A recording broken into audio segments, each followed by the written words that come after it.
Assalamualaikum warahmatullahi wabarakatuh. Selamat pagi Bapak dan Ibu investor dan calon investor pasar modal Indonesia yang saya banggakan. Selamat datang di Public Expose 2022.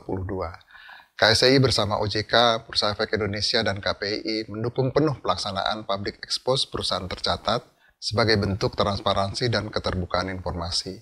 Pada acara ini kita dapat langsung mendengarkan informasi terkini dari direksi perusahaan tercatat terkait perkembangan bisnis, kondisi keuangan, maupun rencana perusahaan ke depan. Kami berharap kegiatan ini dapat memberikan manfaat dan meningkatkan pemahaman peserta untuk pengambilan keputusan yang lebih baik. Sebagai bentuk perlindungan investor, jangan lupa untuk rutin memantau aset yang dimiliki melalui akses KSEI, yang dapat dilakukan di mana saja dan kapan saja. Terima kasih atas kehadiran dan partisipasi Bapak dan Ibu dalam Public Expose 2022 ini. Maju terus pasar modal Indonesia. Wassalamualaikum warahmatullahi wabarakatuh.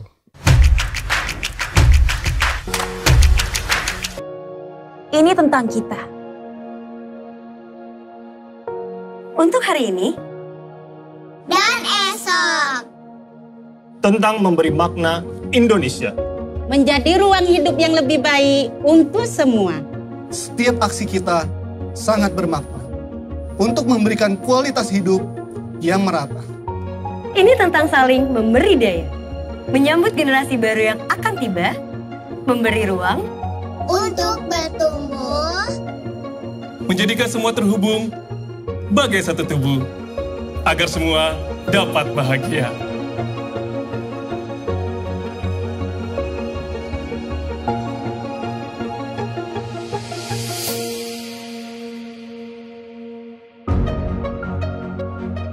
BRI tidak hanya sekedar berbisnis, tapi juga berkontribusi untuk memberdayakan masyarakat dan menjaga lingkungan.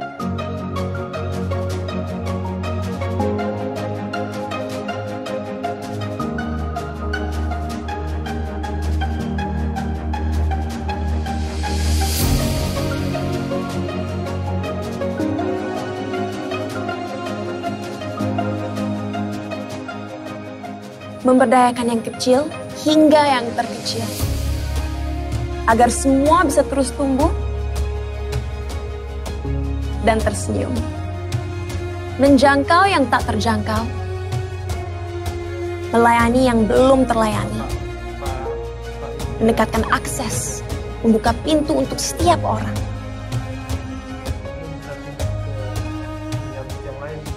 Berkolaborasi untuk membangun negeri, memberikan kesempatan yang sama untuk semua. Memandang semua setara. Karena kami yakin semua bisa. Memberikan pendampingan hingga dapat berdikari dan menjadi domino perubahan bagi yang lain. Bertransformasi dengan digitalisasi agar dapat langsung terkoneksi. Melayani lebih banyak hingga yang terkecil. Memangkas jarak dan waktu. Juga melayani dengan lebih cepat. Digitalisasi yang mendorong paperless operations serta pengurangan emisi karbon menuju sustainability. Membuat BRI menjadi bank yang hadir untuk tumbuh bersama bagi negeri. Melayani Setulus hati. Tumbuh bersama demi kebaikan. Kamu, Aku kita semua.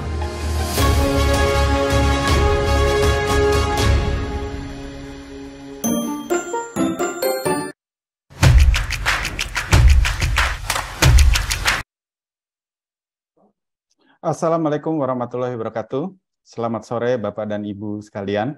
Salam sejahtera dan salam sehat untuk kita semua. Terima kasih kami ucapkan atas kehadiran Bapak dan Ibu dalam acara Public Expose Live 2022 dalam sesi paparan publik oleh PT Bank Rakyat Indonesia Persero Tbk. Adapun acara Public Expose Live 2022 diadakan dalam rangka 45 tahun diaktifkannya kembali pasar modal Indonesia. Perkenalkan, saya Adi Arianto dari PT Bursa Efek Indonesia akan bertindak sebagai moderator pada sore hari ini untuk memandu sesi paparan publik oleh PT Bank Rakyat Indonesia Persero Tbk. Sebagai informasi singkat, PT Bank Rakyat Indonesia Tbk telah tercatat di Bursa Efek Indonesia pada tanggal 10 November 2003 dengan kode perdagangan BBRI yang bergerak di bidang usaha perbankan, sehingga perseroan masuk dalam sektor keuangan dan subsektor perbankan. Kami ingin menginformasikan kepada seluruh peserta bahwa pada sesi Public Expose Live 2022 terdapat fitur terjemahan bahasa Inggris yang dapat diakses oleh peserta interpretation pada panel bawah Zoom webinar. Silakan klik tombol interpretasi, kemudian pilih saluran audio English or Indonesian, kemudian klik mute original audio untuk menyembunyikan suara pembicara dan hanya mengaktifkan suara juru bahasa. Baik, Ibu dan Bapak yang kami hormati, sebelum memasuki acara, saya ingin menyampaikan beberapa informasi kepada para peserta. Bagi para peserta yang ingin bertanya, kami persilahkan untuk bertanya melalui fitur Q&A atau kolom pertanyaan di aplikasi Zoom, yang kemudian akan kami bacakan saat sesi tanya-jawab. Kemudian kami juga ingin menginformasikan kepada Bapak dan Ibu bahwa pada akhir acara nanti akan ada pengundian hadiah door prize sebesar masing-masing Rp200.000 untuk 3 orang pemenang. Bila ingin berpartisipasi, Bapak dan Ibu cukup mengisi kuesioner pada link yang akan kami sediakan. Link untuk kuesioner tersebut dapat Bapak dan Ibu temukan pada running text yang akan tayang di layar Bapak dan Ibu. Kami juga mengingatkan bahwa peserta Public Expose Live 2022 dilarang merekam dan menyebarluaskan rekaman sesi Public Expose ini tanpa izin resmi dari Bursa Efek Indonesia. Hadirin yang kami hormati, saat ini telah hadir di hadapan Bapak dan Ibu manajemen dari PT Bank Rakyat Indonesia Persero Tbk. Presenter pertama, Bapak Sunarso selaku Direktur Utama BRI. Selamat sore, Pak. Selamat sore, Pak Adi. Terima kasih, Pak, telah berkenan hadir pada Public Expose Live 2022. Selanjutnya, Ibu Viviana Diah Ayu RK selaku Direktur Keuangan BRI. Selamat sore. Selamat sore, Ibu. Terima kasih, Bu, telah berkenan hadir. Dan presenter berikutnya, Bapak Andrianto, selaku Direktur Jaringan dan Layanan. Selamat sore, Pak. Selamat sore, Pak Mas Adi. Terima kasih, Pak, telah berkenan hadir. Oke, hadirin yang kami hormati, agenda selanjutnya adalah sambutan dan paparan publik yang disampaikan oleh manajemen PT Bank Rakyat Indonesia Persero Tbk. Kepada Bapak Sunarso, kami persilahkan. Terima kasih, Pak Adi. Bismillahirrahmanirrahim. Assalamualaikum warahmatullahi wabarakatuh. Selamat sore dan salam sejahtera bagi kita semua. Om Swastiastu, Namo Buddhaya, salam kebajikan. Pertama, kami ucapkan terima kasih kepada Bapak, Ibu, rekan-rekan sekalian yang telah bergabung dalam acara Public Expose Live 2022 pada sore hari ini. Juga kepada PT Bursa Efek Indonesia, PT Clearing Penjaminan Efek Indonesia, KBEI, dan PT Custodian Central Efek Indonesia, KCI, serta Otoritas Jasa Keuangan, OJK, yang memfasilitasi penyelenggaraan acara Public Expose ini. Pada kesempatan yang baik ini, kami akan menyampaikan pemaparan terkait kinerja perseroan sampai dengan triwulan 2 tahun 2022, termasuk tantangan-tantangan dan strategi BRI ke depan dalam merespon berbagai tantangan tersebut. Pertama, saya akan mengawali dengan sedikit overview rangkaian peristiwa selama pandemi COVID-19 berlangsung, bagaimana dampaknya kepada perekonomian, kemudian pemerintah sudah barang tentu mengeluarkan berbagai policy response, dan juga regulator, serta strategic responses BRI untuk menjaga agar BRI tetap memiliki resiliensi dan juga kemudian pulih lebih cepat dan bangkit lebih kuat. Selanjutnya, Direktur Keuangan nanti akan memberikan pemaparan mengenai kinerja keuangan BRI secara konsolidasi sampai dengan triwulan 2 2022. Dan yang terakhir nanti Direktur Jaringan dan Layanan Pak Andrianto akan memberikan pemaparan mengenai hybrid bank business model sebagai pendekatan yang paling customer-centric saat ini dalam upaya memberikan layanan keuangan yang inklusif untuk seluruh masyarakat Indonesia. Baik, mungkin izinkan saya memulai dengan kronologi hal-hal yang terkait dengan pandemi. Ya. Pertama, mungkin bisa saya sampaikan bahwa pandemi COVID-19 menimbulkan krisis multidimensi yang berdampak pada aspek finansial, kesehatan, dan sosial. Dan pada masa awal pandemi, upaya pemerintah untuk mengendalikan penyebaran virus dengan menerapkan pembatasan aktivitas, memberikan tekanan pada perekonomian, khususnya pada bisnis UMKM sebagai penggerak utamanya. Dan hal ini terlihat dari PDB, ya, produk domestik bruto mengalami kontraksi dengan level terendah ya sebesar minus 5,31% pada triwulan 2 2020. Kemudian kredit perbankan mencatat pertumbuhan negatif di level terendah, minus 3,8% pada triwulan 1 tahun 2021. Kemudian untuk mendukung pemulihan ekonomi itu, pemerintah dan regulator memperkenalkan policy response ya yang komprehensif ya. Jadi kebijakan untuk merespon tantangan-tantangan tersebut, pemerintah melebarkan defisit anggaran untuk mendanai program pemulihan ekonomi nasional dengan fokus pada stimulus sosial, kesehatan, dan bisnis. Kemudian Bank Indonesia memberikan kebijakan yang akomodatif dengan menurunkan suku bunga acuan dan giro wajib minimum pada saat itu ya. Dan kemudian OJK memberikan berbagai dukungan antara lain relaksasi restrukturisasi kredit, kemudian CAR ya, capital adequacy ratio, dan likuiditas.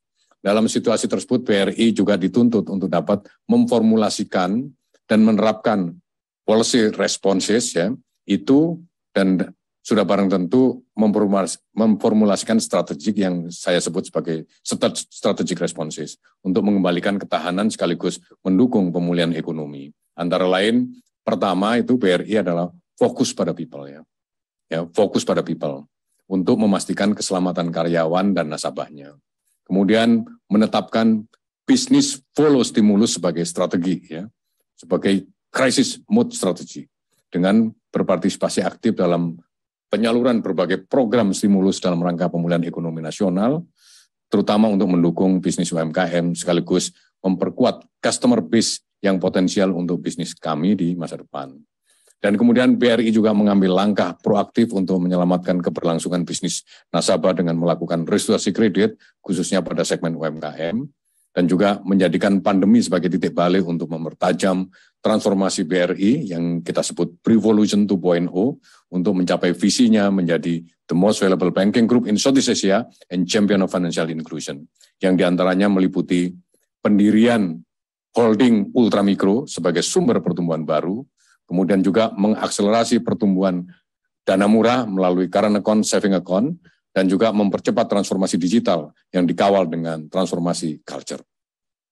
Kebijakan yang komprehensif dan akomodatif baik dari pemerintah dan regulator kemudian membuahkan hasil positif yang ditunjukkan dengan semakin terkendalinya kasus COVID-19 sehingga memberikan support pada kondisi makroekonomi Indonesia yang semakin solid dan terus menunjukkan pemulihan.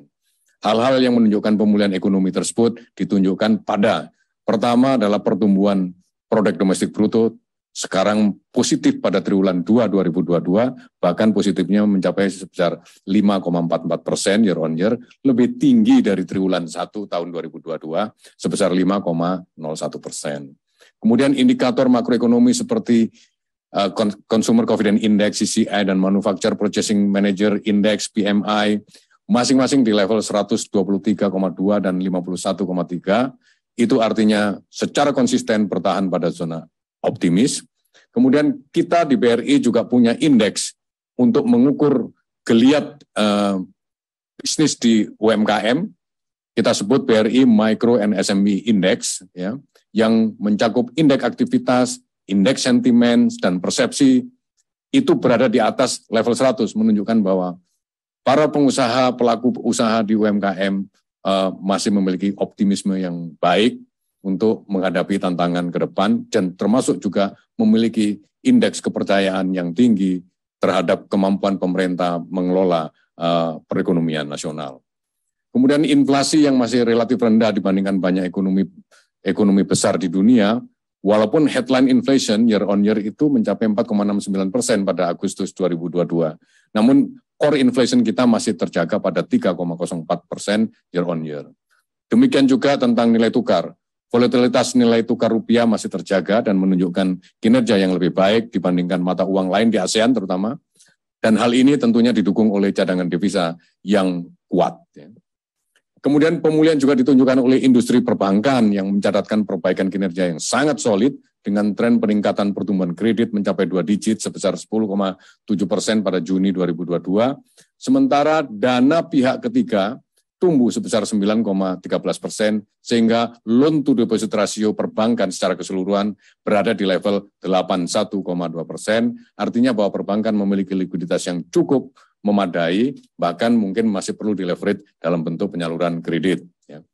Kondisi permodalan perbankan Indonesia yang ditunjukkan oleh kecukupan modal, yaitu capital adequacy ratio, menunjukkan perbankan Indonesia sudah jauh lebih kuat dan siap untuk menghadapi berbagai tantangan dan guncangan pada kondisi perekonomian yang masih menantang.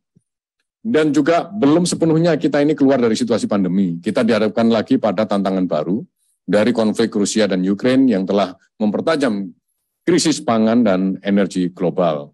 Demikian juga tekanan inflasi global terus meningkat sehingga berbagai negara, terutama Amerika Serikat, merespon dengan pengetatan kebijakan moneter, termasuk dengan menaikkan Fed rate secara lebih agresif sehingga dapat mengganggu pemulihan ekonomi dunia dan juga meningkatkan risiko stagflasi dan juga sudah barang tentu ada risiko-risiko yang terkait dengan capital outflow.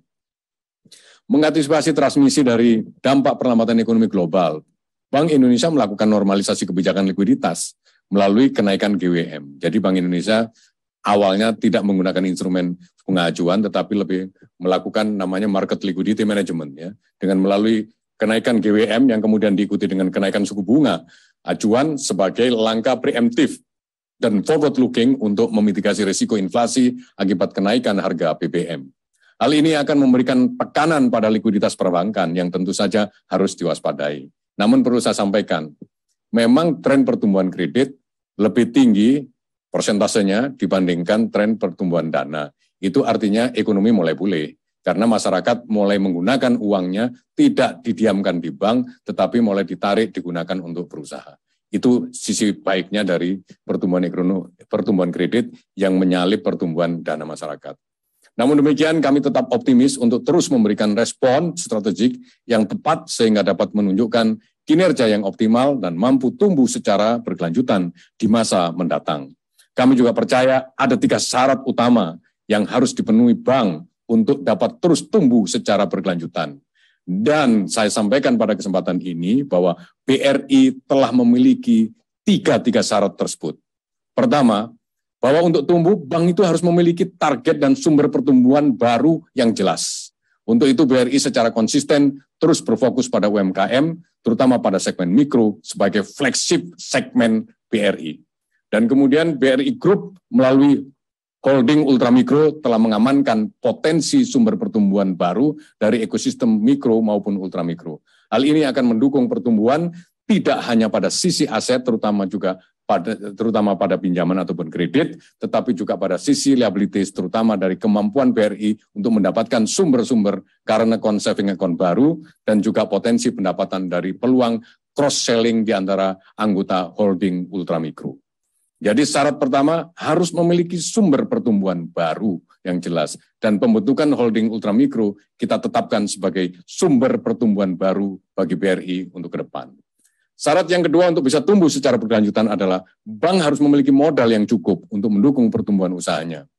Per Juni 2022 BRI memiliki total CAR sebesar 25%, di mana 96%-nya merupakan CAR Tier 1, ya. Kemudian artinya modal inti, ya, gitu ya. Kemudian BRI memiliki modal yang lebih dari cukup untuk mendukung pertumbuhannya, sekaligus memberikan imbal hasil yang optimal kepada pemegang saham. Dan untuk itu perlu kami jelaskan tentang kecukupan modal. CAR kami 25%, padahal kebutuhan CAR untuk dikatakan bank masih dalam batas aman dan sehat untuk meng-counter semua, untuk meng-cover semua risiko yang mungkin terjadi, termasuk melalui ketentuan Basel bahwa untuk mencapai bank yang sehat itu sebenarnya hanya termasuk meng-cover countercyclical risk itu dibutuhkan CAR hanya 17%, sedangkan BRI punya CAR 25%, artinya punya ruang 8%. Apabila kita leverage setiap tahun 2% saja, maka untuk 4 tahun ke depan gitu, kami belum memerlukan tambahan modal.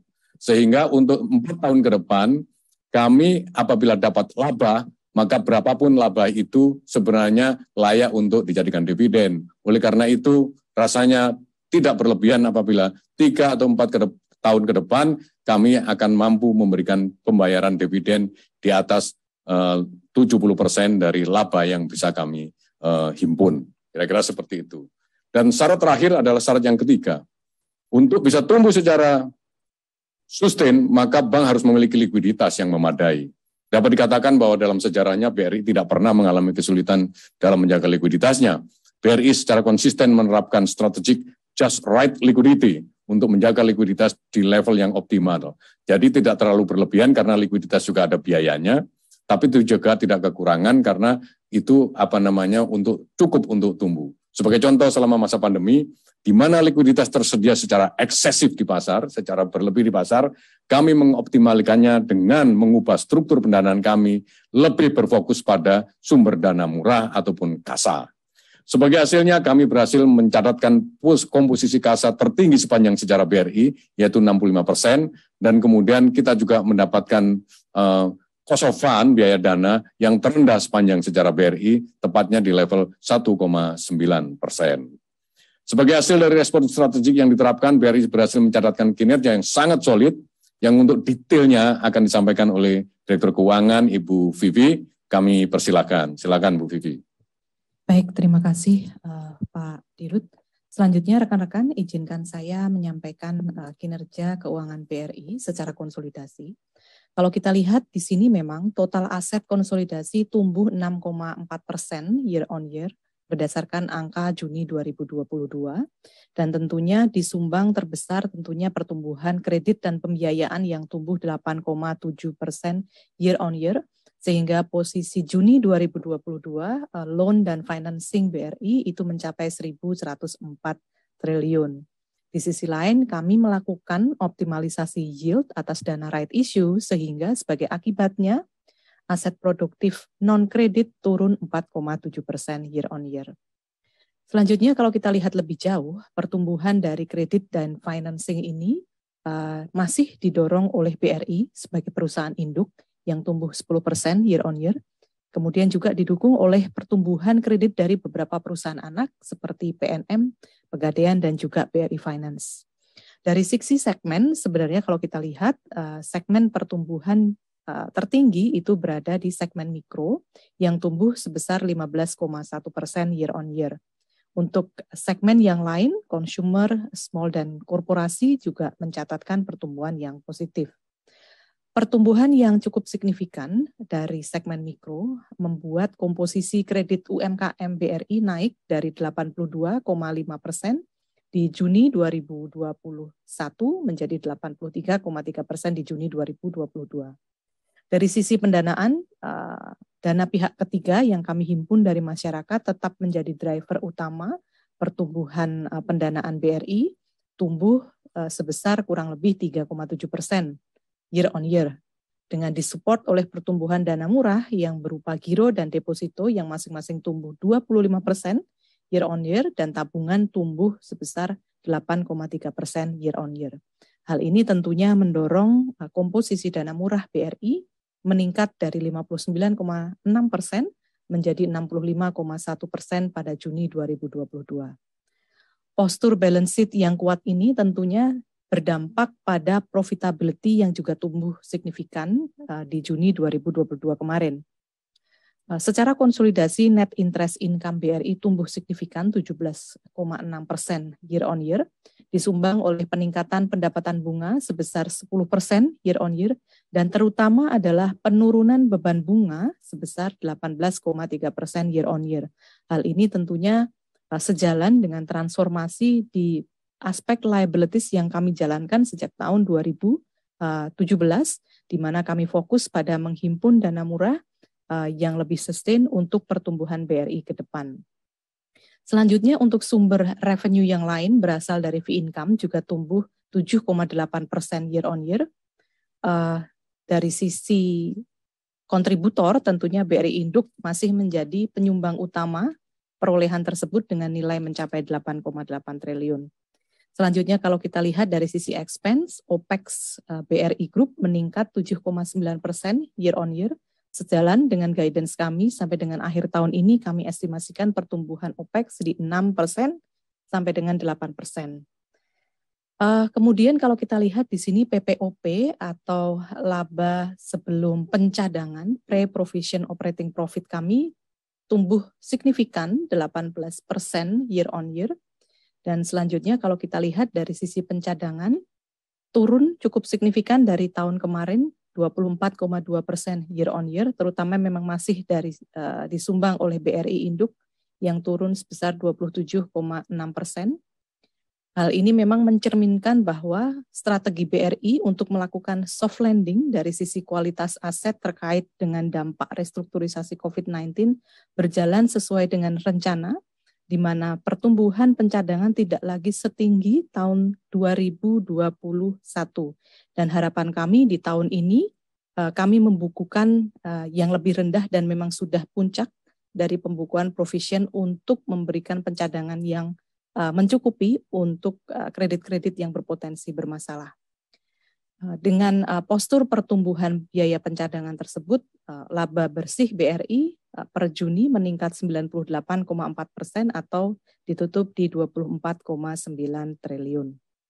Selanjutnya kalau kita lihat beberapa rasio keuangan utama, untuk non-performing loan terjaga di level 3,26% dengan pencadangan yang sangat memadai di level 266,3%. Sementara untuk kredit kualitas rendah, di sini ada kredit yang direstrukturisasi, kredit dalam perhatian khusus dan juga NPL, menunjukkan penurunan dari 26% di tahun 2021 menjadi 20% di tahun 2022 Juni, dengan pencadangan tentunya yang meningkat dari 31% menjadi 43%. Kemudian untuk rasio loan to deposit sendiri mengalami kenaikan, namun masih di level yang manageable sekitar 88,5%, masih jauh sebenarnya dari appetite loan to deposit ratio BRI yang ada di kisaran 92%. Kemudian untuk cost of fund sendiri, turun dari 2,4% menjadi 1,9 seperti yang tadi saya sebutkan. Hal ini disebabkan oleh keberhasilan BRI dalam menciptakan efisiensi dari sisi pendanaan.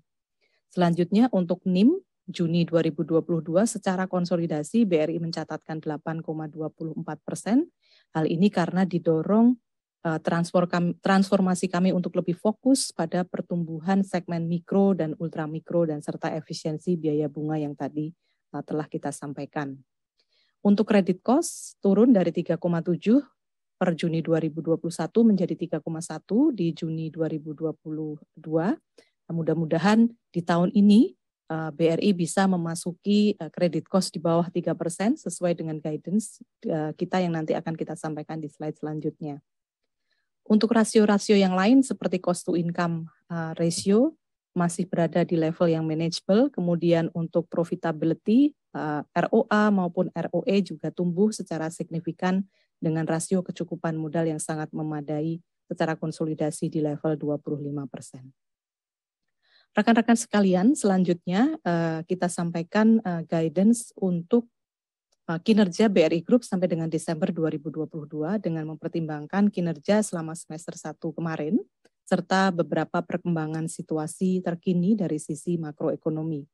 Yang pertama untuk loan growth, kami tidak ada perubahan, jadi secara general ada 3 yang masih tetap kami pertahankan guidance-nya, yaitu loan growth itu 9% sampai 11%, tentunya masih di-drive oleh segmen mikro dan juga ultramikro.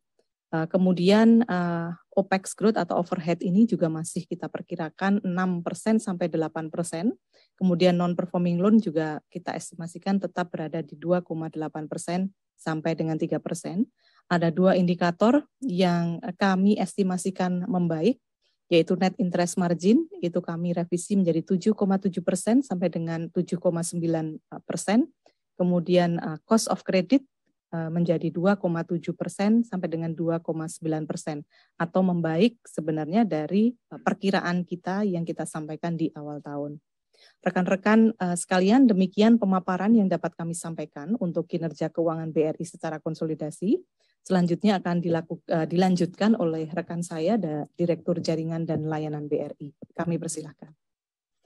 Terima kasih Bu Vivi. Bapak Ibu rekan-rekan sekalian, perkenankan saya menyampaikan apa yang tadi disampaikan oleh Bu Vivi, melanjutkan terkait dengan model bisnis yang sudah kita pilih gitu ya. Mungkin juga sebagian juga sudah paham karena ini juga kami sampaikan beberapa kali dalam public expose. Termasuk juga beberapa proses transformasi jaringan yang sudah kita jalankan dan juga sedang ongoing untuk mendorong proses pertumbuhan bisnis BRI.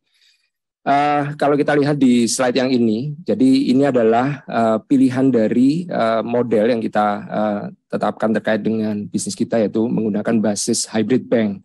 Ini sebenarnya basisnya terkait dari apa yang seharusnya kita pahami terkait dengan nasabah-nasabah kita, khususnya yaitu terkait dengan ultramikro dan mikro, di mana dari segmen ini berdasarkan survei yang kami lakukan dan juga kami pahami dengan dalam, bahwa segmen-segmen ini memang masih mengharapkan adanya sentuhan secara fisikal, dan juga beberapa yang memang mengharapkan adanya trusted ya, yang tetap terbangun dari layanan yang diberikan oleh bank. Oleh karena itu di sini kita menghadirkan dua ya, kombinasi antara fisikal dan digital.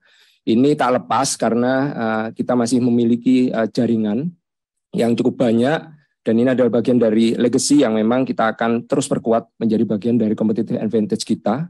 Kemudian kita juga merasa bahwa semuanya ini tidak lepas dari jangkauan kita yang kita perluas dengan menggunakan pendekatan agency, yaitu yang kita sebut dengan agen briling. Dan terakhir kita perkuat ya dengan experience financial advisor, ya, itu biasa kita sebut dengan penyuluh digital. Ini sebenarnya mau nggak mau memang kita harus dampingi gitu ya, tidak hanya sekedar mendampingi dalam bentuk sesuatu yang sifatnya jarak jauh, tapi kita pun juga mendampingi secara fisik, baik secara fisik orang maupun secara fisik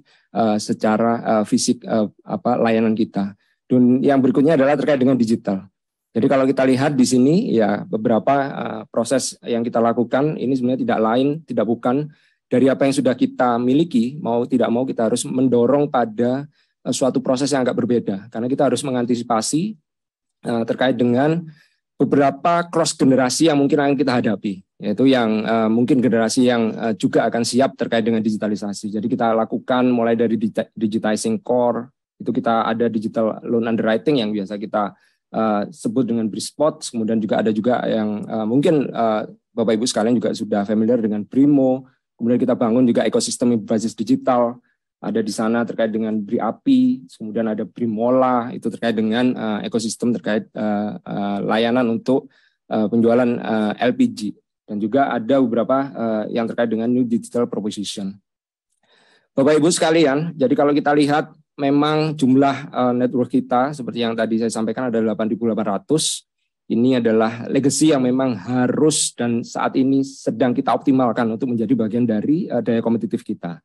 Namun demikian, dengan adanya legacy ini, mau tidak mau kita harus tetap perkuat, yaitu dengan kita lakukan beberapa inisiatif transformasi yang ada di jaringan. Kalau kita lihat di sini, di sebelah kanan kita ada 7 inisiatif transformasi yang kita sebut dengan BRIBES. Yang ini sebenarnya jangkauannya mulai dari yang ada di kantor cabang, kemudian juga layanan-layanan yang basisnya adalah digital. Kemudian termasuk juga kita sentuh terkait dengan peran agen briling, ya, karena memang ini tidak kita kembangkan secara statis, tapi juga kita akan ikuti perkembangan secara dinamis mulai dari end-to-end operation model, accelerate migration of ATM, kemudian customize branch format. Ini sebenarnya kita mentransformasi ada beberapa format-format branches kita, seperti smart branch, kemudian ada community branches, kemudian ada beberapa flagship yang kita bangun. Kemudian kita ada juga automate and digitize business processes. Ini sebenarnya terkait untuk bagaimana kita sebenarnya untuk mempersimpel ya proses-proses yang ada di network kita. Kemudian kita juga melakukan optimize distribution networks. Ini juga kita penataan sebenarnya. Kita akan melihat sebenarnya tujuan kita adalah membuat networks yang ada itu semakin efektif ya. Kemudian kita yang tadi saya sampaikan terkait dengan transformasi untuk briling, yaitu kita sebut dengan briling 2.0. Ini kaitannya sebenarnya ada kaitan dengan kita mendorong supaya lebih produktif, kemudian kita juga dorong aktivitas yang lebih kolaboratif, karena ke depan layanan tidak hanya banking base, tapi juga yang terkait dengan payment base yang kita perlu dorong, seperti halnya layanan-layanan dilakukan oleh e-commerce atau yang lain. Kemudian kalau kita lihat hasilnya, ya, kita lihat ada beberapa tren perbaikan yang kita sampaikan ya, di triwulan kedua 2022 ini, yaitu terkait dengan tren kenaikan laba per outlet. Ya, kita hitung di sini mencapai angka 5,4 miliar per outlet ya. Artinya jumlah ini jauh meningkat dibandingkan dengan tahun 2018 yang itu 3,27. Kemudian kita juga lihat memang kita ikuti terus terkait dengan proses transisi ini, yaitu transisi untuk transaksi digital gitu ya, di mana komposisinya sampai dengan pertengahan tahun ini itu mencapai untuk yang digital yang menggunakan e-channel juga itu adalah 98,1, sedangkan sisanya 1,9 itu masih kita layani di outlet. Bapak Ibu sekalian, jadi sebagai perwujudan dari branchless banking inisiatif ini, kita sadari bahwa Briling ini menjadi solusi karena kita anggap ini menjadi salah satu layanan yang kita hitung yang paling efisien karena basisnya adalah kita adalah partnership, jadi kita men-share sesuatu tanpa harus kita melakukan invest yang terlalu banyak. Jadi sampai dengan saat ini kita sudah memiliki 570-an ribu agen Briling. Kemudian ini juga kalau kita lihat coverage-nya sudah mencapai angka 70% dari seluruh desa yang ada di Indonesia, atau kalau dari numbers-nya itu sekitar 56.000 desa. Kemudian kalau kita lihat juga, ini juga sebagai bentuk ya alat untuk mengakselerator pertumbuhan bisnis BRI. Ya, khususnya terkait dengan inklusi dan literasi keuangan di Indonesia, karena keberadaan dari agen sangat dekat dengan masyarakat. Jadi apapun juga yang disampaikan oleh ataupun yang dilakukan oleh agen Briling sebenarnya itu menjadi bagian dari proses untuk melakukan literasi keuangan di Indonesia. Kemudian sampai dengan pertengahan tahun ini juga kalau kita lihat pertumbuhan untuk transaksi sudah mencapai 529 juta transaksi atau meningkatnya itu mencapai 27,5% secara year on year, dan kalau secara nilai ini mencapai angka 637 triliun atau meningkat 23% secara year on year. Kenaikan transaksi ini juga mau tidak mau tentu imbasnya adalah fee yang kita terima, di mana kalau kita hitung sampai dengan pertengahan tahun ini sudah mencapai lebih dari 700 miliar atau peningkatan 13 lebih gitu, persen secara year on year. Dan juga ini juga berimpact selain pada fee yang kita terima, yaitu dari kasa, karena dalam prosesnya transaksi ini sebenarnya rata-rata sebenarnya basisnya adalah kasa. Ya, jadi bayar-membayar yang dilakukan di agen itu sebenarnya underlying-nya adalah sebenarnya adalah transaksi yang berbasis kasa. Kemudian tadi di awal sebelumnya saya juga sampaikan terkait dengan transformasi untuk Briling, kita sebut dengan Briling 2.0. Ini sebenarnya adalah kita membangun beberapa capacity gitu ya, termasuk juga capability yang dilakukan oleh agen Briling. Termasuk juga kita lebih enhance kemampuan kita untuk bisa melakukan pointing terkait dengan agen-agen yang sekiranya akan sukses ya seandainya dia beroperasi sebagai agen Briling. Kemudian kita juga tambahkan beberapa yang sifatnya adalah beyond banking karena ke depan kami harapkan komposisi antara yang banking base dengan payment base itu sudah lebih berimbang karena saat ini memang masih aktivitasnya adalah banking base. Bapak Ibu sekalian, saya juga sampaikan terkait dengan Brimo perkembangannya, karena ini juga menjadi sisi digital yang tadi di slide awal saya sampaikan bahwa ini adalah salah satu terkait inisiatif dan juga apa yang sudah kita deliver terkait dengan digitalisasi. Jadi Brimo ini adalah super apps yang menghubungkan antara BRI customer dan partners dalam satu platform lifestyle ekosistem. Jadi semuanya diharapkan akan terjadi secara utuh dan harapannya secara experience ini akan membawa proses yang lebih seamless lagi dan lebih efisien untuk bisa melayani nasabah. Hingga pertengahan tahun ini user Brimo itu sudah mencapai 18,5 juta atau tumbuh 66%. Jadi kalau kita lihat memang traksi untuk pertumbuhannya semakin agresif dan harapannya akan jauh lebih tinggi, bahkan double sampai beberapa tahun ke depan.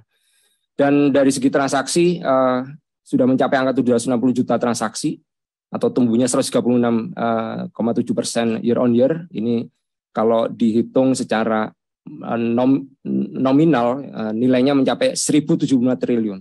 Ya, atau tumbuhnya pun juga hampir sama dengan penyumbang transaksinya. Dan berikutnya adalah terkait dengan Brispot, ini juga sama, ini menjadi salah satu deliverables yang kami lakukan.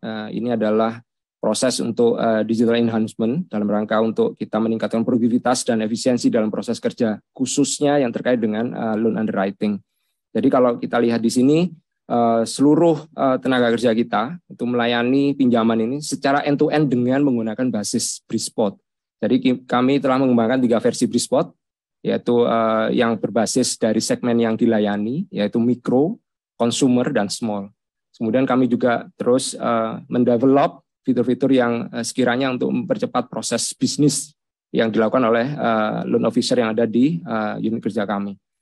Dan dengan Brispot pula proses pengajuan ini menjadi lebih cepat gitu ya. Kalau dulunya kita tahu angkanya sekitar angka di 2 minggu, dengan sekarang ini kita bisa percepat menjadi kurang dari 1 hari. Kemudian dengan percepatan itu tentunya berimpact pada produktivitas yang kita rasakan gitu, di mana sekarang pengelolaan mantri itu bisa mencapai 500 debitur. Kalau sebelumnya kan di angka sekitar 350 debitur. Dan ini tentunya secara loan size ya, tentunya juga meningkat. Jadi kalau sekarang angkanya sudah mencapai angka 15,8 miliar per mantri, sedangkan sebelumnya di angka sekitar 10 miliar per mantri. Jadi ini terus kami dorong untuk kita tumbuh kembangkan terkait dengan hal-hal yang sekiranya akan mempermudah kita dan juga meningkatkan produktivitas pekerja, khususnya terkait dengan loan underwriting ini. Demikian paparan terkait dengan hybrid banking dan juga transformasi jaringan yang bisa sampaikan. Saya kembalikan kepada Pak Dirut. Baik, terima kasih Pak Andri. Rekan-rekan investor, untuk menutup kegiatan Public Expose Live 2022 ini, dapat kami sampaikan bahwa BRI telah mampu menunjukkan resiliensinya, ketangguhannya dalam menghadapi krisis akibat pandemi COVID-19 yang dibuktikan dengan kinerja keuangan kami yang sangat solid. Kedepan kami masih optimis untuk dapat tetap tumbuh secara berkelanjutan, dan sekali lagi kami tekankan bahwa BRI telah memenuhi ketiga syarat untuk dapat terus tumbuh secara berkelanjutan, yaitu kami memiliki sumber pertumbuhan baru dari ekosistem mikro maupun ultramikro. Kami memiliki permodalan yang kuat yang dibuktikan dengan CAR kami mencapai 25%. Kemudian kita juga memiliki likuiditas yang manageable. Demikian pemaparan dari kami. Selanjutnya kami kembalikan kepada moderator. Ya, terima kasih Bapak Sunarso, Ibu Viviana, dan Bapak Adrianto atas paparan yang sangat menarik dan sangat insightful terkait dengan perkembangan industri perbankan dan juga kinerja dari PT Bank Rakyat Indonesia Persero Tbk. Bapak dan Ibu, agenda selanjutnya adalah sesi tanya-jawab. Kami telah memilih beberapa pertanyaan dari Bapak dan Ibu yang sudah disampaikan melalui fitur Q&A pada aplikasi Zoom. Pada sesi ini, izinkan saya menyampaikan satu pertanyaan, kemudian dari perseroan akan memberikan jawaban. Pertanyaan pertama adalah dari Bapak Ivan Hartono Soekardi Alim. Tadi Pak Sunarso bilang bahwa dalam 3 hingga 4 tahun ke depan, BRI tidak membutuhkan tambahan modal untuk kegiatan operasionalnya. Kira-kira berapa target rata-rata rasio kecukupan modal atau CAR yang ideal menurut BRI sehingga kegiatan operasional di BRI dapat berjalan dengan mulus dan perseroan tetap mampu memberikan dividen yang optimal kepada pemegang sahamnya. Terima kasih. Silakan Pak Sunarso untuk Baik, terima kasih Pak Adi. Langsung saya respon ya. Memang berdasarkan regulasi, CAR BRI itu minimum harus dijaga, tadi saya katakan, ya, levelnya itu 17,5 sampai 18 lah. Itu setelah BRI mengimplementasikan Basel, berusaha untuk comply dengan ketentuan yang tercantum di dalam Basel III gitu. Dan itu sudah mencakup coverage terhadap apabila terjadi namanya counter-cyclical risk gitu. Maka CAR 17,5% itu sudah cukup. Namun kami memiliki risk appetite lah untuk mengcover itu, sudah barang tentu kami sediakan kecukupan modal lebih dari itu. Mungkin ya kita pasang saja 19 sampai 20% gitu. Dan per Juni BRI telah memiliki CAR 25,1% tepatnya gitu. Sehingga pas memang 2 sampai 4 tahun ke depan kami itu nggak perlu untuk menambah modal. Karena modal kami sekarang masih cukup kuat gitu. Sehingga implikasinya adalah berapapun laba yang diperoleh BRI selama 2 sampai 4 tahun ke depan gitu. Itu rasanya itu ya layak dibagi gitu. Karena buat apa ditambah di modal kalau misalnya ternyata kita leverage-nya sebenarnya juga cukup kok dengan modal yang ada gitu. Oleh karena itu rasanya bisa tidak berlebihan kalau saya sampaikan bahwa 2, 3 tahun, 4 tahun ke depan itu BRI dapat membayar dividen itu di atas 70% dari laba yang diperoleh. Kira-kira seperti itu. Baik, terima kasih Pak atas jawabannya. Mungkin kita lanjut ke pertanyaan kedua dari Bapak Satria Aditya. Bank Indonesia resmi menaikkan suku bunga 25 BPS menjadi 3,75%. Bagaimana respon strategi BRI untuk menjaga profitabilitas di tengah kenaikan suku bunga tersebut? Silakan Pak Sunarso. Saya akan coba untuk jelaskan mengenai apa strategik respon terhadap kenaikan suku bunga ini. Tapi nanti kalau ada Bu Vivi mau nambahkan silakan ya. Tapi prinsipnya begini ya. Selama pandemi itu, karena ada kebijakan tentang pembatasan aktivitas masyarakat melalui PPKM gitu, maka kemudian harus dipahami bahwa masyarakat cenderung menempatkan duitnya di bank dan tidak menggunakan untuk usaha karena usaha apa wong aktivitasnya dibatasi. Itulah yang berdampak kepada itu menumpuknya dana masyarakat di bank. Sementara bank kelimpahan duit dari masyarakat banyak dan kemudian mau menyalurkan dalam bentuk kredit, yang minta kredit juga nggak banyak gitu. Karena usaha memang lagi lesu gitu karena pandemi. Bahkan upaya-upaya di perkreditan dan di perbankan lebih difokuskan kepada restrukturisasi kredit. Itulah yang menyebabkan tabungan masyarakat di bank meningkat. Sementara loan growth-nya, pertumbuhan kreditnya itu melemah selama pandemi ya. Kecuali BRI memang. Pada saat pandemi justru BRI di perkreditan aktif di 2 hal. Satu, menyelamatkan nasabah UMKM-nya melalui restrukturisasi. Yang kedua, tetap tumbuh. Terutama di kredit mikro itu bisa tumbuh 15%. Kenapa? Karena memang BRI harus menyalurkan kredit-kredit itu kepada masyarakat terutama di UMKM. Gitu. Dan akibat dari semuanya itulah bisa dipahami secara keseluruhan di nasional. Banyak yang komplain juga bahwa kenapa kok tabungan tidak diberikan bunga, bahkan untuk TIR yang sekian juta ke bawah itu tidak dikenakan, tidak didapat bunga itu. Percayalah bahwa itu hanya sementara, karena apa? Begitu melimpahnya duit yang taruh di perbankan. Tapi begitu ekonomi pulih, kredit tumbuh lagi, masyarakat mulai berusaha lagi, mulai menarik duitnya di bank, maka kemudian akan terjadi peningkatan kebutuhan likuiditas, maka nanti tabungan akan naik bunganya. Di samping itu ternyata ada tekanan inflasi, ya ini yang jadi pertanyaan. Saya memberikan ini, dasar ini sekaligus menjawab berbagai concern bahwa kenapa tabungan itu nggak dikasih bunga gitu. Tapi sekarang LDR-nya kan sudah mulai naik. Kalau kemarin-kemarin kan loan to deposit ratio-nya perbankan itu ya, bukan hanya BRI, itu 81%. Maka ya itu tandanya bahwa duit itu melimpah di bank gitu. Itulah yang membuat tabungan tidak diberikan bunga. Tapi kemudian ada dua faktor yang penting sebenarnya menyangkut masalah bagaimana bunga ini nanti akan bergerak. Faktor pertama adalah pulihnya ekonomi dan kemudian orang mulai narik duitnya digunakan untuk berusaha. Sehingga kemudian kredit juga akan tumbuh. Maka kebutuhan likuiditas meningkat. Itu yang pertama. Faktor kedua adalah masalah inflasi di berbagai negara di dunia termasuk di Indonesia, kemudian ancaman krisis pangan dan energi, mengakibatkan yang paling penting adalah inflasi di global itu tinggi, kemudian direspon oleh berbagai bank sentral dengan menaikkan suku bunga. Dan kemudian demikian juga di Indonesia oleh bank sentral kita bunganya dinaikkan 25%.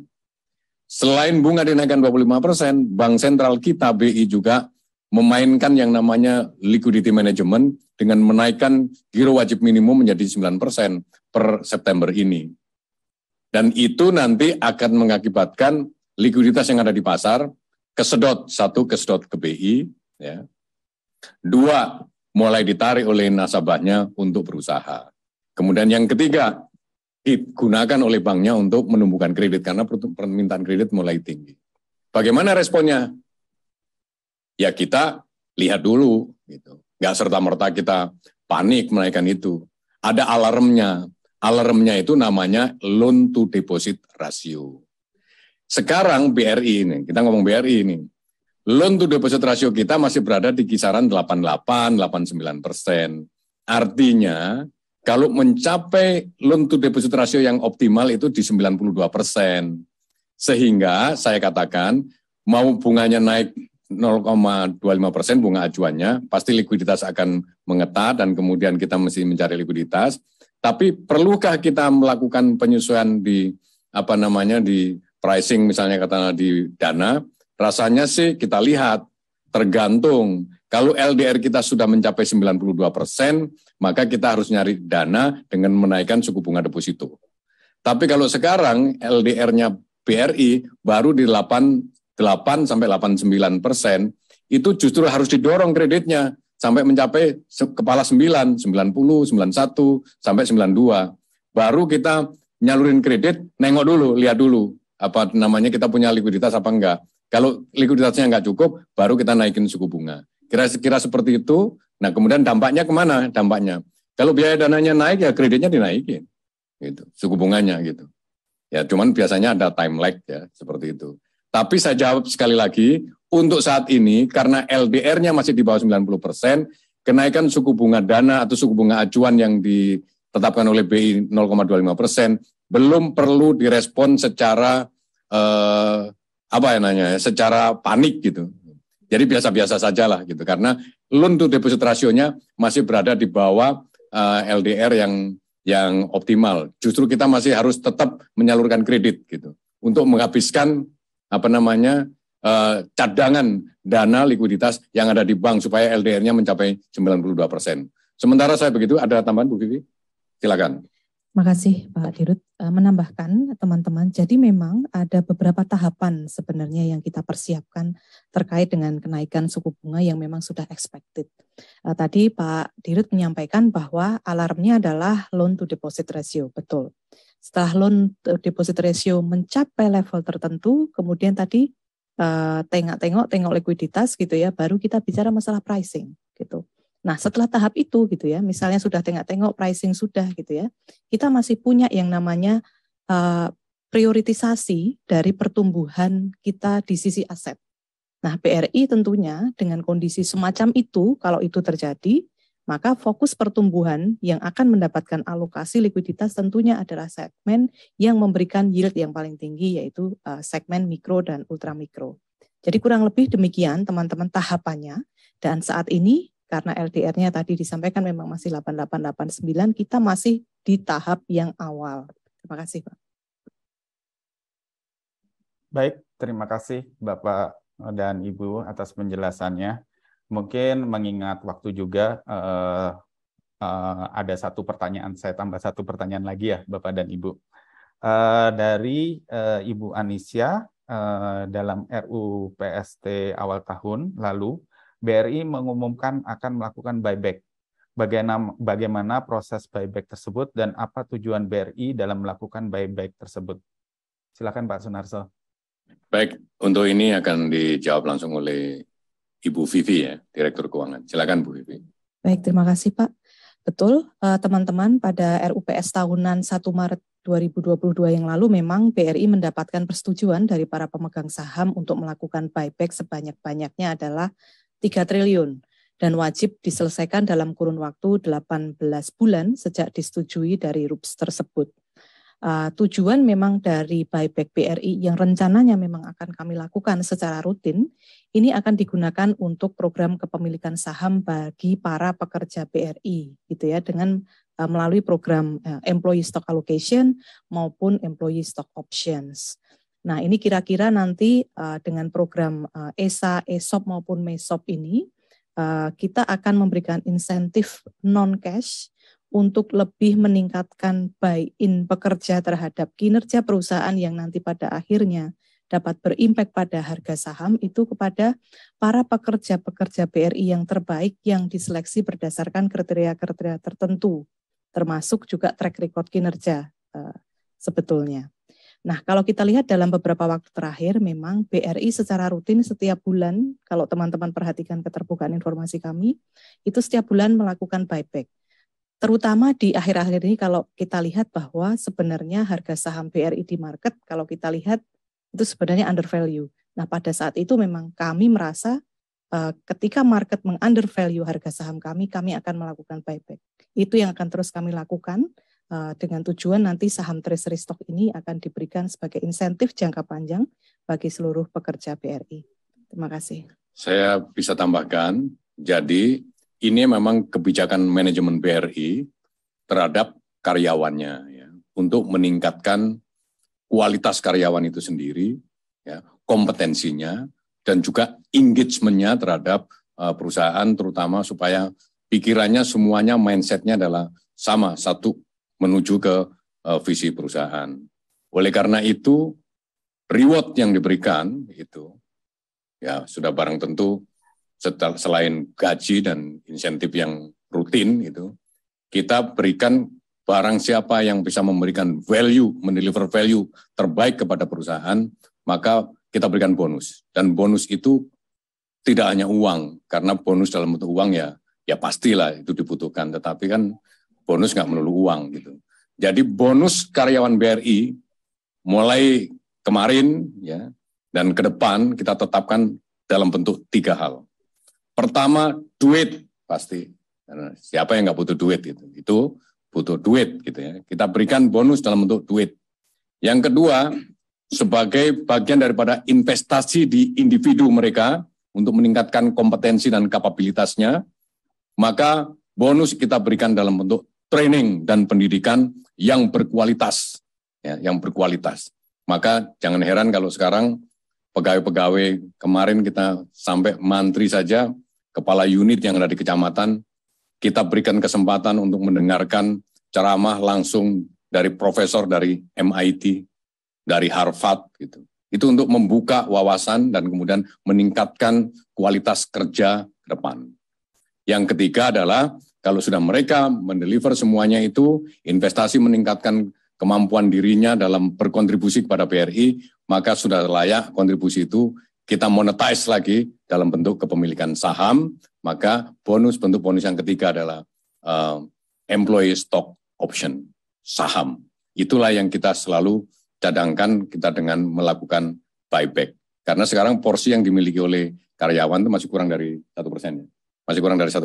Jadi kami insya Allah akan terus melakukan buyback gitu. Supaya karyawan kami makin engage, makin berkompetensi, makin memiliki daya saing, dan akan makin memberikan nilai untuk perusahaan, dan pada akhirnya nilai itu juga mereka harus menikmati dalam bentuk kepemilikan saham yang real. Demikian. Baik, terima kasih atas tanggapannya Bapak dan Ibu. Bapak dan Ibu sekalian, mungkin demikianlah sesi tanya jawab Public Expose PT Bank Rakyat Indonesia Persero Tbk. Dikarenakan adanya keterbatasan waktu, mohon maaf atas pertanyaan Bapak dan Ibu yang belum terjawab. Apabila terdapat pertanyaannya lebih lanjut, silakan Bapak dan Ibu dapat menghubungi Investor Relation atau unit terkait dari PT Bank Rakyat Indonesia Persero Tbk melalui portal komunikasi yang dimiliki perseroan. Hadirin yang kami hormati, sebelum sesi paparan publik dari perseroan kami tutup, mohon berkenan dari PT Bank Rakyat Indonesia Persero Tbk untuk memberikan closing remarks kepada para hadirin. Mungkin Pak Sunarso, kami persilahkan.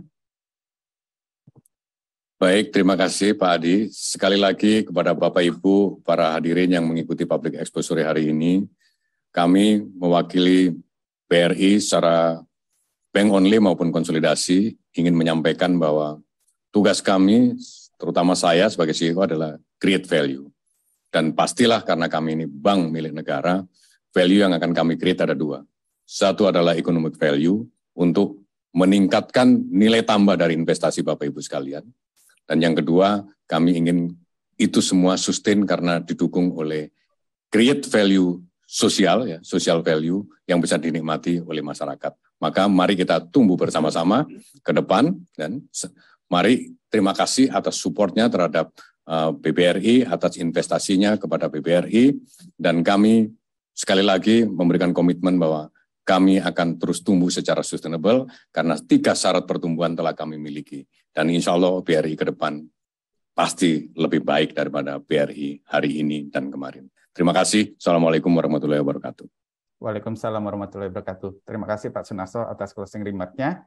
Hadirin yang kami hormati, dengan telah disampaikannya closing remarks dari perseroan, usai sudah paparan publik yang disampaikan oleh PT Bank Rakyat Indonesia Persero Tbk. Mari kita berikan aplaus untuk para penyaji dari PT Bank Rakyat Indonesia Persero Tbk.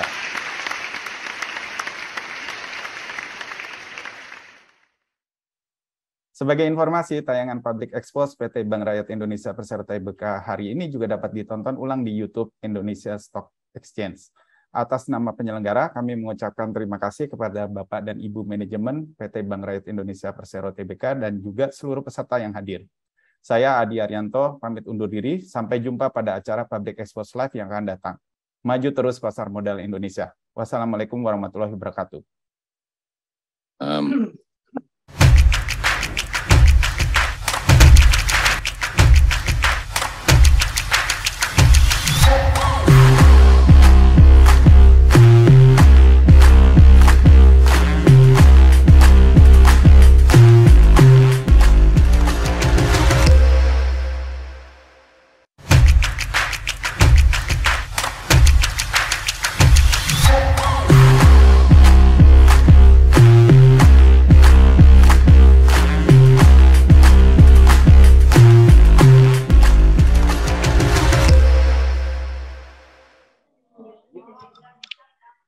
Hadirin peserta Public Expose yang kami hormati, terima kasih telah menghadiri acara pemaparan Public Expose yang disampaikan oleh PT Bank Rakyat Indonesia Tbk. Selanjutnya, kami dari Panitia akan mengundi 3 pemenang door prize pada sesi ini berupa e-wallet sebesar Rp200.000 untuk masing-masing pemenang. Dapat kami informasikan terlebih dahulu bahwa calon pemenang door prize adalah peserta yang telah mengisi kuesioner ketika acara berlangsung dan mengikuti rangkaian acara pada sesi ini hingga selesai. Baik, langsung saja kita mulai untuk pemenang pertama. 1, 2, 3. Selamat untuk Bapak atau Ibu Timo Seongkong. Selanjutnya untuk pemenang kedua. 1, 2, 3. Selamat untuk Bapak atau Ibu Tukirno. Selanjutnya untuk pemenang ketiga. 1, 2, 3.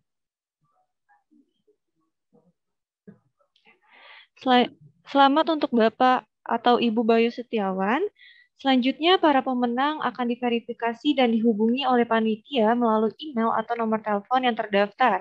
Atas nama penyelenggara, kami mengucapkan terima kasih kepada Bapak dan Ibu yang telah hadir pada sesi pemaparan ini. Sampai jumpa pada acara Public Expose Live yang akan datang. Maju terus pasar modal Indonesia.